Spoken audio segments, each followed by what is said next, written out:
Francis की हालत रविवार को भी गंभीर बनी हुई है और ब्लड टेस्ट से ये पता चला है कि उनकी किडनी में कुछ गड़बड़ी पैदा हो गई है।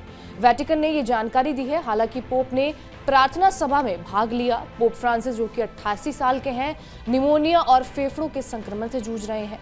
कुछ ब्लड टेस्ट में किडनी में गड़बड़ी की बात पता चली है, लेकिन डॉक्टरों ने कहा है कि ये कंट्रोल में है।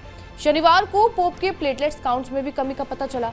डॉक्टरों ने कहा कि उन्हें दवा दी जा रही है। इससे पहले वेटिकन ने यह कहा था कि सांस संबंधी समस्या और ब्लड चढ़ाए जाने के बाद रविवार को उन्हें ज्यादा मात्रा में ऑक्सीजन दी जा रही है।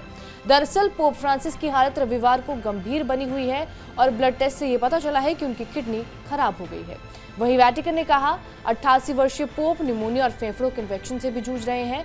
उन्होंने कहा कि फ्रांसिस को शनिवार रात के बाद से ही सांस लेने में दिक्कत नहीं हुई, लेकिन अभी भी ऑक्सीजन का हाई फ्लो दिया जा रहा है।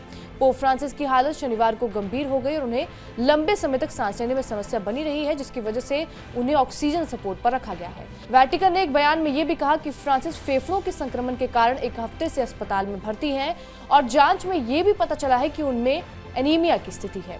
फ्रांसिस को ब्रोंकाइटिस की समस्या के बाद 14 फरवरी को रोम के जेमेली अस्पताल में इलाज के लिए भर्ती कराया गया था और मंगलवार को ही डॉक्टरों ने उनके दोनों फेफड़ों में निमोनिया का इलाज किया।